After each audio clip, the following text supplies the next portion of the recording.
Shalom, tudo bem? Eu sou o Antônio e este é o canal da comunidade cristã Radavar. E mais uma vez estamos aqui para fazer um estudo sobre a palavra de Deus. Amém? Senhor, Deus Pai Todo-Poderoso, louvado seja o teu santo nome. Nós agradecemos, Senhor Deus, por esta oportunidade que temos de estudar a tua palavra. Rogamos que o teu Espírito fale conosco, orientando, Senhor Deus, ao discernimento. Nós agradecemos e rogamos as tuas bênçãos sobre este estudo, em nome de Jesus. Amém. Maravilha. Hoje nós vamos falar sobre tradição. Não é palavra de Deus, é tradição. Tradição, a palavra tradição vem do latim, traditio ou tradere. Na realidade, ela significa aquilo que é transmitido. O que é transmitido? Também pode significar a própria transmissão, né? A entrega, o passar adiante, a transferência de algo que é feita por alguém a outra pessoa, de geração em geração, vamos dizer assim, né? Pode ser dessa maneira. Transmissão, né? A transmissão do conhecimento. De uma maneira que não seja formal ou de uma maneira mais informal, que vai uma pessoa transmitindo para outra.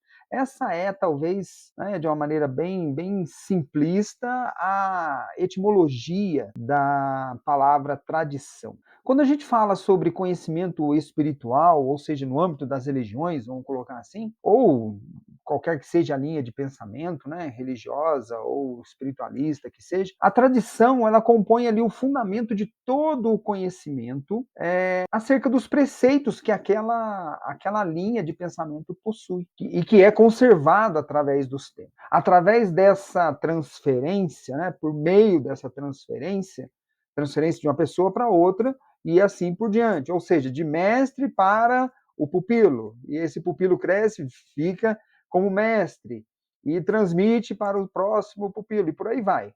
Né? Através dessa transferência, obtém-se, na realidade, a continuidade ou a permanência de uma doutrina, de um ensinamento, do conhecimento, de valores, ou mesmo, vamos dizer assim, de um sistema cosmológico, né, pertinente àquele grupo.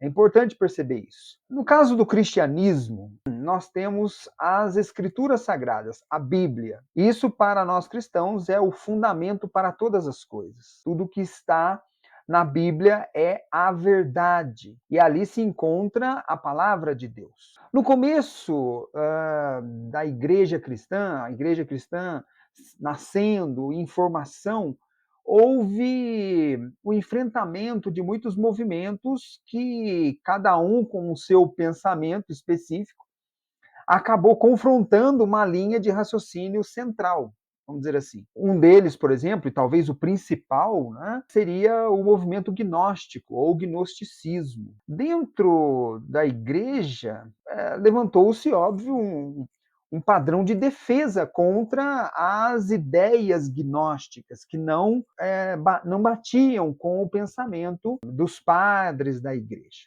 Então, o que eles acabaram fazendo? Eles estipularam a tradição, ou seja, a transmissão de uma pessoa para outra através dos tempos, para que pudesse enfrentar esse movimento gnóstico. Ou seja, independentemente das interpretações diversas que pudessem existir, a base seria a interpretação que fosse transmitida por intermédio da tradição, de um padre para outro, né? De um pai da igreja para outro, e por aí vai. Ou seja, os líderes da igreja, eles se concertavam entre si e buscavam estabelecer essa linha de raciocínio na interpretação das escrituras e transmitiam de geração em geração. Foi assim que foi enfrentado o movimento gnóstico. Mas com o tempo, a interpretação que tinha por objetivo enfrentar o movimento e outros, né, que a gente pode chamar assim, os movimentos de heresias, com o tempo, essa interpretação ela passou a ser mais significativa e ficou engessada. E sendo mais significativa, ela passou a ser, vamos dizer assim, digamos, superior à própria Bíblia.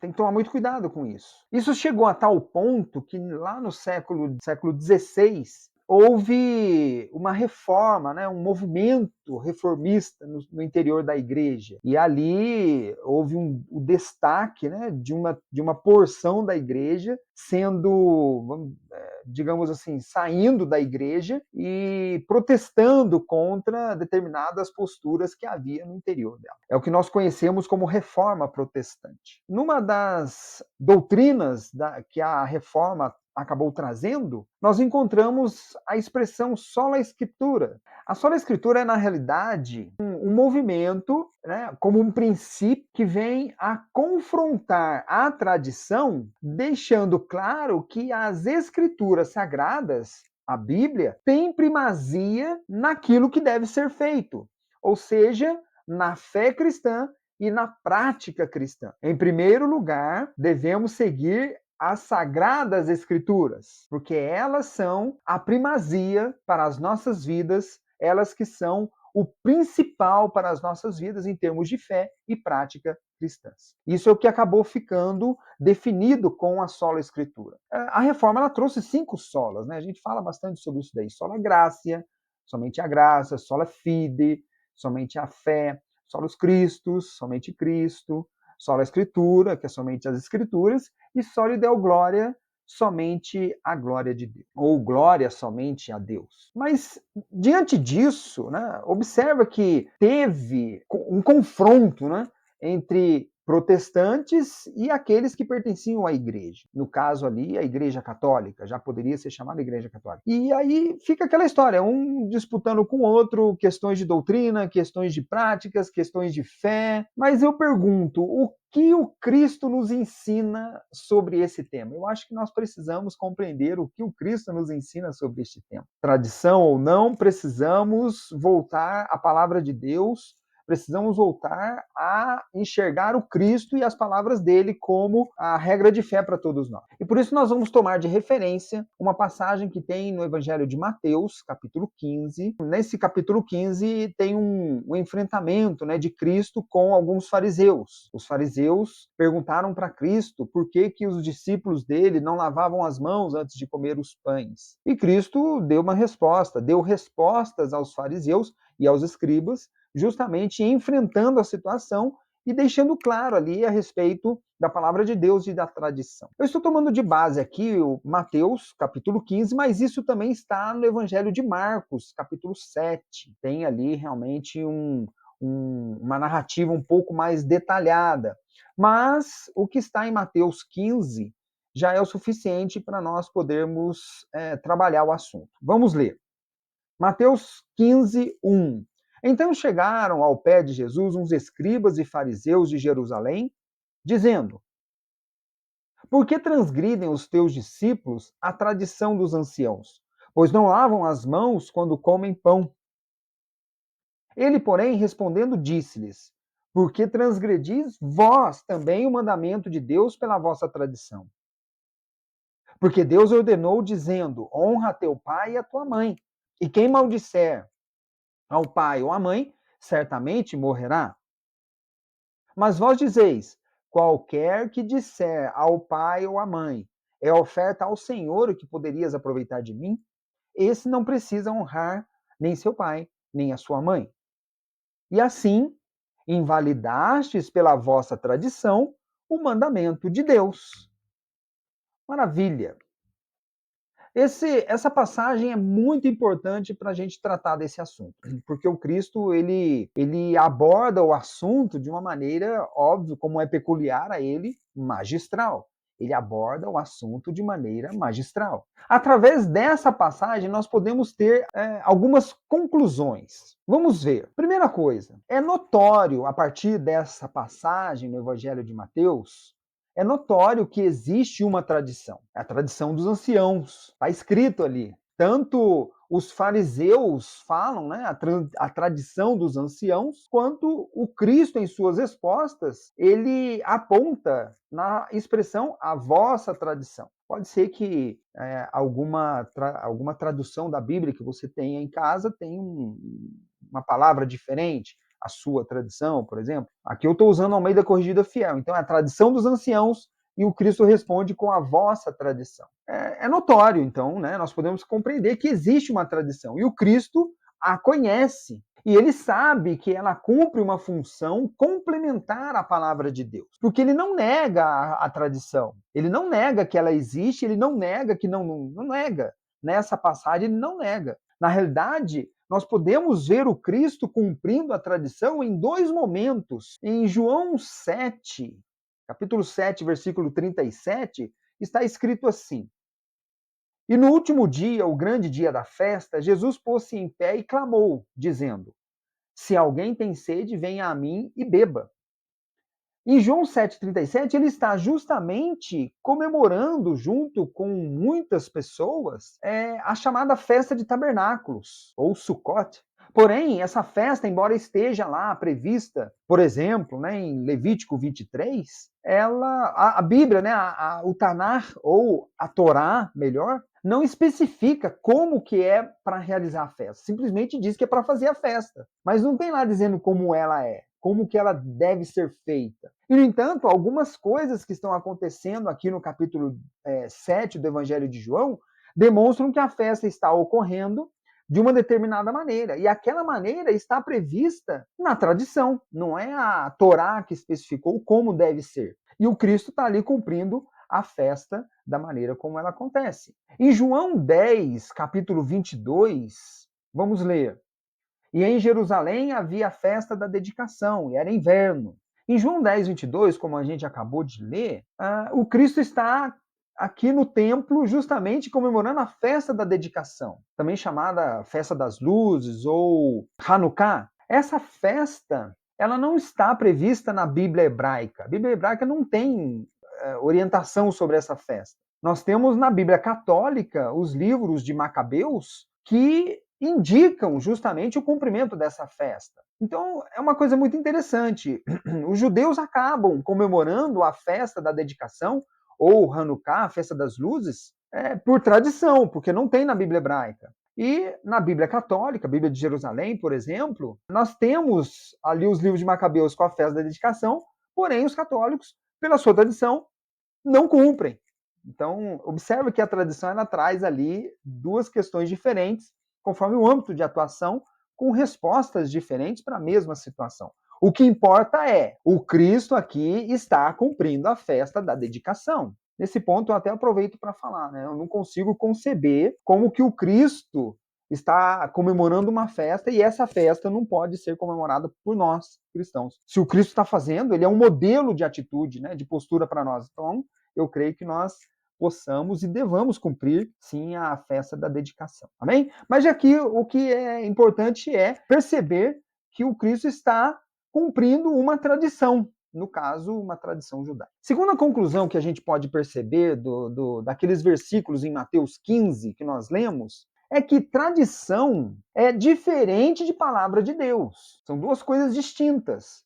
Nos versículos, os fariseus questionam sobre a tradição dos anciãos. Por que eles estão descumprindo a tradição dos anciãos? E Cristo fala de uma maneira que permite perceber que tradição dos anciãos é diferente do mandamento de Deus. São duas coisas diferentes. Mas a palavra de Deus, ela pode conviver e convive com as tradições. É muito interessante isso. O Cristo, quando ele falou assim, em Mateus 15, 6, e assim invalidastes pela vossa tradição o mandamento de Deus. Observa que ele até fala que o mandamento de Deus poderia ser invalidado. Ele não fala anulado, ele fala invalidado. Porque, na realidade, isso é uma atitude das pessoas. As pessoas é que acabam deixando de cumprir o mandamento de Deus por tradição.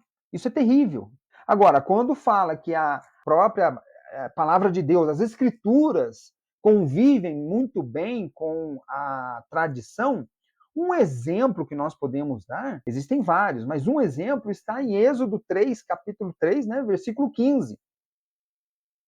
E Deus disse mais a Moisés: assim dirás aos filhos de Israel: o Senhor Deus de vossos pais, o Deus de Abraão, o Deus de Isaque, o Deus de Jacó, me enviou a vós. Este é o meu nome eternamente, e este é o meu memorial de geração em geração. Quando se fala de geração em geração, existe ali a abertura para justamente haver a tradição.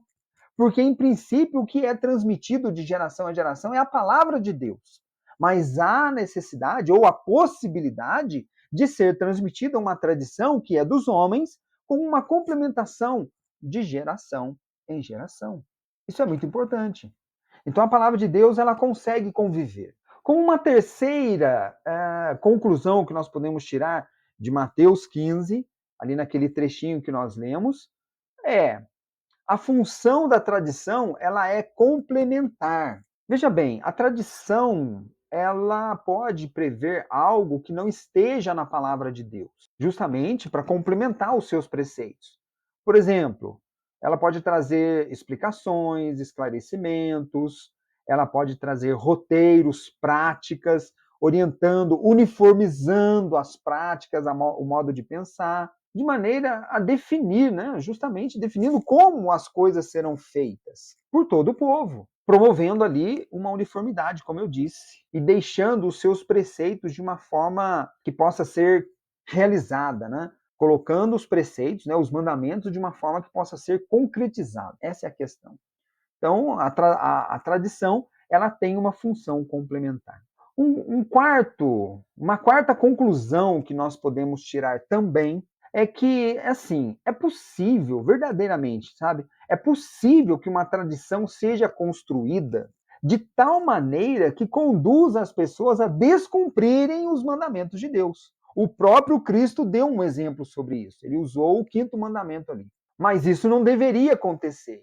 Eu estou dizendo que é possível, o próprio Cristo deu um exemplo, mas isso não deveria acontecer. Na realidade, cumprir uma tradição e com o cumprimento dessa tradição invalidar o mandamento de Deus, isso é terrível, porque a palavra de Deus ela é viva e eficaz, ela não pode perder a sua eficácia pela prática dos seres humanos de forma diferente. Não deveria, né? Nós precisamos assumir a responsabilidade de conferirmos à palavra de Deus essa eficácia que ela possui. Não deveria acontecer, mas acontece. Na realidade, exceções à palavra de Deus, somente a palavra de Deus poderia estabelecer. Então, onde ela não estabelece, nós não podemos colocar exceções por via de tradição, porque senão, imagina, né? Muitos estabelecendo tradições diferentes, igrejas estabelecendo tradições diferentes, podem conduzir a caminhos diferentes. Isso é extremamente perigoso. Observa em Mateus 15, versículo 3. Ele, porém, respondendo, disse-lhes: por que transgredis vós também o mandamento de Deus pela vossa tradição? Então, o Cristo aqui ele deixa claro que os fariseus, ele estava justamente confrontando, questionando. Os fariseus, eles estariam transgredindo o mandamento de Deus justamente quando cumpriam uma determinada tradição. E não pode acontecer isso. E ele confrontou isso daí, né, nos fariseus. Não pode. Quinta conclusão que nós podemos chegar. Veja bem, em princípio, não deveria existir tradição que seja contrária à palavra de Deus. Não deveria. Acabamos de falar na conclusão 4, né? Mas, se ela existir, aí a gente vê pelas palavras do Cristo. Se ela existir, se essa contradição existir, se houver essa contradição entre tradição e palavra de Deus, óbvio, devemos ficar com a palavra de Deus. Foi nesse sentido a palavra do Cristo, a resposta do Cristo foi nesse sentido, porque ele não respondeu diretamente à pergunta que os fariseus fizeram. Por que, que os discípulos transgridem a tradição dos anciãos? Não, ele confrontou os fariseus na transgressão deles. Ou seja, o Cristo não, digamos assim, né? O Cristo não repreendeu os seus discípulos por transgredirem uma tradição. Ele sabia que existia tradição, mas ele não se importou em descumprir uma tradição. Mas o Cristo não admite o descumprimento da palavra de Deus, do mandamento de Deus, e nesse caso, a Torá. Justamente por isso, o Cristo não se importou, ele não repreendeu os discípulos por causa disso, por causa de estarem descumprindo uma tradição dos anciãos, mas ele confrontou os fariseus na transgressão deles. Isso é extremamente importante. E sexta e última conclusão que nós podemos extrair dessa passagem no enfrentamento do Cristo com os fariseus é o seguinte: o Cristo rebate a pergunta dos escribas e dos fariseus, confrontando a postura deles quanto a se preocuparem com os discípulos do Cristo. Né? Ele faz isso como um ensinamento que ele passou, que ele transmitiu no Sermão da Montanha. Em Mateus 7, capítulo 7, versículo 3, está escrito assim, ó: por que você repara no cisco que está no olho do seu irmão e não se dá conta da viga que está no seu próprio olho? Muito interessante isso. E nós cremos que isso foi exatamente o que estava acontecendo com os fariseus. Na realidade, a conduta nos orienta, né, vamos dizer assim, esse confronto do Cristo nos orienta, né, o que ele nos ensina nessa passagem, a não olharmos para as tradições e os costumes que as igrejas acabam criando ou construindo para si, a fim de criticar. Não, a gente não tem que ficar criticando a tradição das igrejas. Primeiramente, na realidade, nós devemos nos preocupar em cumprirmos nós mesmos os mandamentos de Deus, buscando o alto e não olharmos para os lados. Isso é extremamente importante, porque era exatamente o que os fariseus estavam fazendo. Eles estavam criticando os discípulos do Cristo que estavam descumprindo a tradição dos anciãos, enquanto eles mesmos, por uma tradição, invalidavam o mandamento de Deus. Observa, né? Eles mesmos em pecado, apontando o pecado dos outros, ou a falta, né? Não sei se seria um pecado. Bem, se no começo da existência da igreja ela enfrentou heresias, em particular a gnóstica, e decidiu se agarrar às tradições para se proteger, hoje, no entanto, eu creio que a situação seja diferente. Nós precisamos, na realidade, ter fé. Não estou dizendo que não existam heresias, não é nada disso. Mas eu estou falando no sentido da tradição, a utilidade da tradição para esse fim particular. Nós precisamos ter fé e nos mantermos fiéis à palavra de Deus. Isso é que é importante, porque somente essa fidelidade no cumprimento dos mandamentos é que atrai a proteção necessária para que nós sejamos, ao final, vencedores. Presta muita atenção em como você encara aí, como você apresenta a tradição na sua igreja e por aí vai. Busque, em primeiro lugar, a palavra de Deus. Enfim, de tudo que nós vimos, nós precisamos compreender que é perfeitamente possível conviver com tradições, mas essas tradições não podem nos conduzir ao descumprimento da palavra de Deus. Se isso acontece, né, nesse caso, nós precisamos manter a primazia da palavra de Deus e deixar as tradições. Amém? É isso. Esse é o nosso estudo de hoje. Uma ótima semana para você. Fica com Deus. Shalom!